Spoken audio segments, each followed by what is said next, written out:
अभिन्न आत्मरूप साथियों, अध्यात्म विज्ञान दृष्टि चैनल में आपका स्वागत है।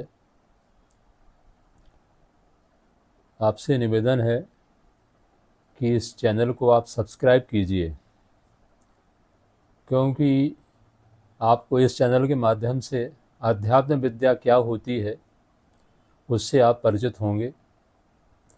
और सबसे बड़ा सुख जो होता है वो आत्मलाभ का सुख ही होता है, ना आत्मलाभात परो लाभा। आत्मलाभ से बड़ा कोई लाभ नहीं है। जीवन में सुख शांति की कैसे प्राप्ति हो, हम किसी भी स्थिति में रहें उसमें भी हम सुख शांति का अनुभव कैसे करें, वो इस चैनल का वो उद्देश्य है। और आत्म तत्व की प्राप्ति में शाश्वत सुख उपलब्ध होता है, तो इसलिए आप उसको प्राप्त चैनल को सब्सक्राइब करें, लाइक भी करें। सब्सक्राइब करने के लिए जो सब्सक्राइब बटन है उसको प्रेस करें, वीडियो को शेयर करें, और कुछ प्रश्न अगर उदय हों तो उनको हमारे संज्ञान में लाएंगे, तो अगली वीडियो में उन प्रश्नों का समुचित उत्तर आपको दिया जाएगा।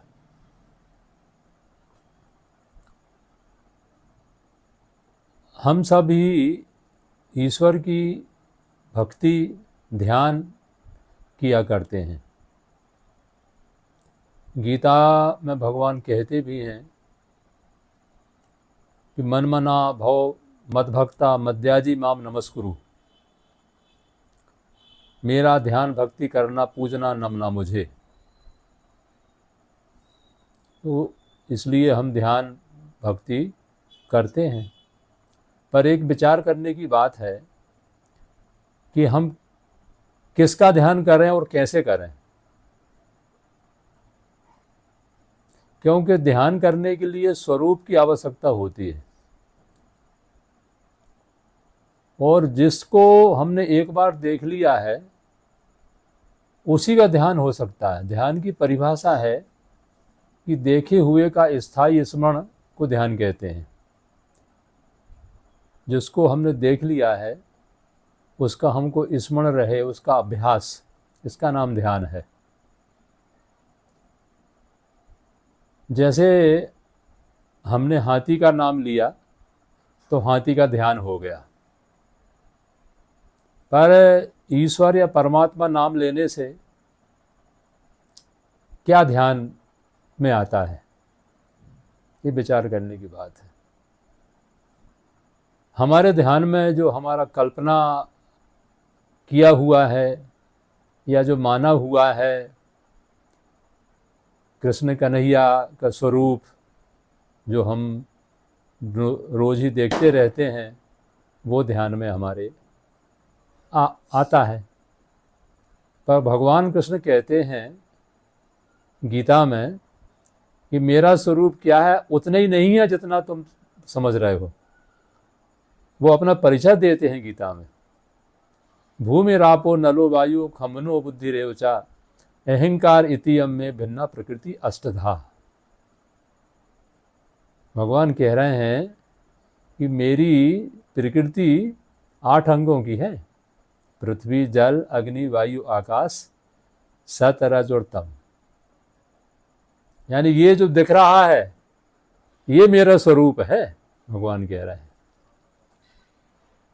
क्या ये हमारे ध्यान में आता है?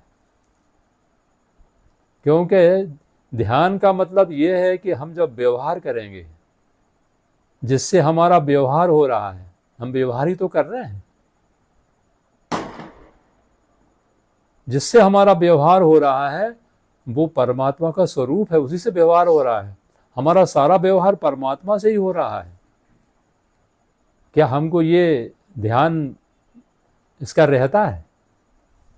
यहां तक कि हम एक श्लोक जो हमारे हर घर में गायन जिसका किया जाता है,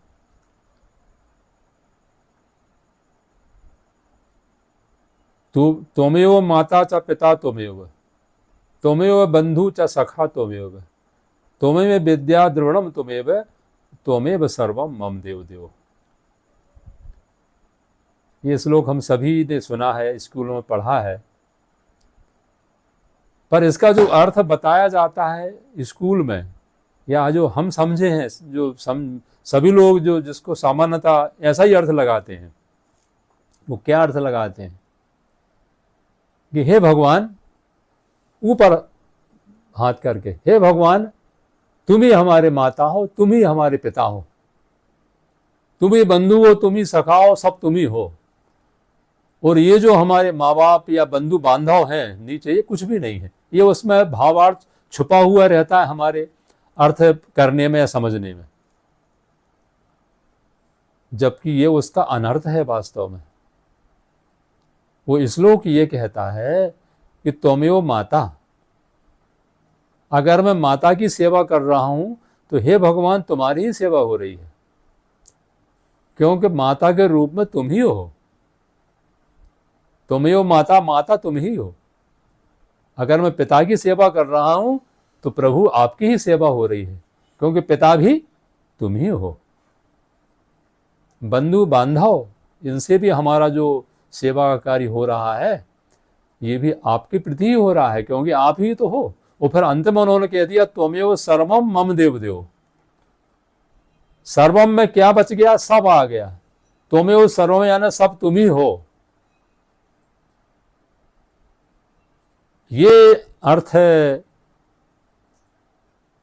यथार्थ में है, पर हम व्यवहार में देखते हैं, हमारे घर में हमारे माता पिता रहते हैं, बुजुर्ग दादा दादी रहते हैं, चल फिर नहीं सकते हैं। उन्होंने कहा कि बेटा थोड़ा पानी देना, हम कहते रुक जाओ, अभी हम पूजा कर रहे हैं, भी देते हैं। अभी बताइए, तुम जिसकी पूजा कर रहे हो वही पानी मांग रहा है, पर ये तुमको पता नहीं है, क्योंकि हमको बचपन से ये सिखाई नहीं गया, बताई नहीं गया यथार्थ ज्ञान। हम माता पिता से इस दिखने वाला दृश्य से परमात्मा को भिन्न मानते हैं। इसलिए ये हमारा जो अनजाने में हमारे कर्म जो हैं वो उचित नहीं होते हैं, और जो भी कर्म होते हैं उसका फल हमको अवश्य भोगना पड़ता है। अवश्यमेव भोक्तव्यम कृतम कर्म शुभाशुभम। इसलिए बहुत सावधानी की जरूरत है। इसलिए इस ज्ञान की जरूरत है जो हमने पिछले वीडियो में बताया था, उसको अवश्य सुने। वो दिव्य दृष्टि है जिससे परमात्मा का प्रत्यक्ष यथार्थ दर्शन होता है।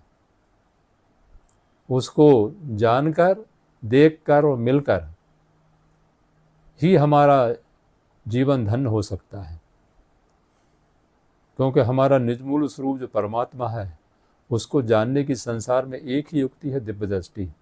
और उसको देने के लिए भगवान यानी नारायण को ही आना पड़ता है। भगवान राम ने हनुमान जी को दिव्य दृष्टि दी थी। शब्दों में हम देख रहे हैं, शब्दों में बहुत कुछ हमको सुनाया जा रहा है,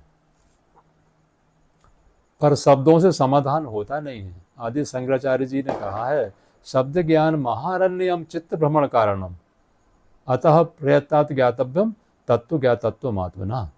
वो कहते हैं प्रयत्न करके तत्वदर्शी खोज लेना, वो तत्व दर्शन कर लेना।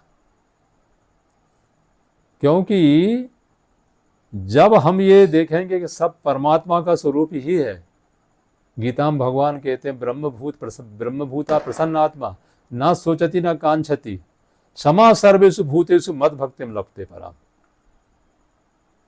यानी जब हमारा जो परमात्मा को जान के और अपने स्वकर्म द्वारा जो हम सेवा करेंगे, उस सेवा का नाम ही भक्ति है। पर भक्ति के नाम से हम अनेक प्रकार के क्रियात्मक कर्म किए जा रहे हैं।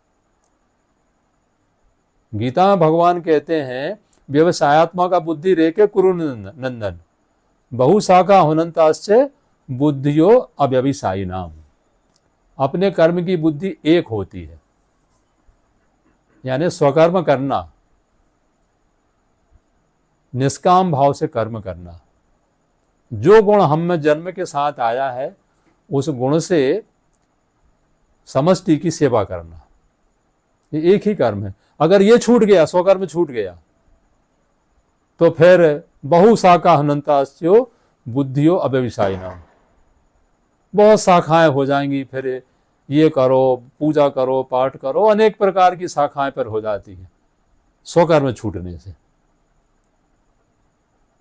इसलिए से एक को साधना, एक साधे सब सधे, सब साधे सब जाए। भगवान ने इसलिए अर्जुन को सब कुछ शब्दों में ज्ञान देने के बाद अंत में उनको दिव्य दृष्टि का ज्ञान दिया, विराट स्वरूप दिखाया उनको। जब विराट स्वरूप अर्जुन ने देख लिया तो वो उसको फिर गीता में अंत में महात्मा कहा गया है, क्योंकि वो ज्ञान में तो परिपूर्ण था, ज्ञान बहुत जानता था, वो महारथी था। महारथी शस्त्र और शास्त्र दोनों में पारंगत होता है, परंतु जो दिव्य दृष्टि है ये उसको न मिलने के कारण वो विषाद में चला गया था। असत्य को सत्य मानकर चलने का जो परिणाम है उसका नाम विषाद है। इसलिए सत्य से जुड़ना बहुत जरूरी है, और सत्य सदा दिखता है। गीता में भगवान कहते हैं, नास्तो विद्यते भावो ना भावो विद्यते सतः, ना अभावो विद्यते सतः। सत्य सदा दिखता है और असत कभी नहीं दिखता। परमात्मा सत्य है, सदा दिखता है, दिख ही रहा है। तो उसको हम जाने और जान के अपना स्वकर्म द्वारा उसकी सेवा करें, क्योंकि अंत में भगवान गीता में यही कहते हैं, सबसे ज्यादा जोर भगवान का स्वकर्म पे है। यथा प्रवृत्तिर्भूतानाम येन सर्वमिदं ततं स्वकर्मणा तमभ्यर्चे सिद्धिं विन्दति मानवा। यानी स्वकर्म करते हुए ही सब सिद्धि को प्राप्त हुए हैं। इसलिए हम ही अपना परमात्मा निश्चय करके स्वकर्म करें। स्वकर्म इसी के लिए हमको मानव देह प्राप्त हुई है।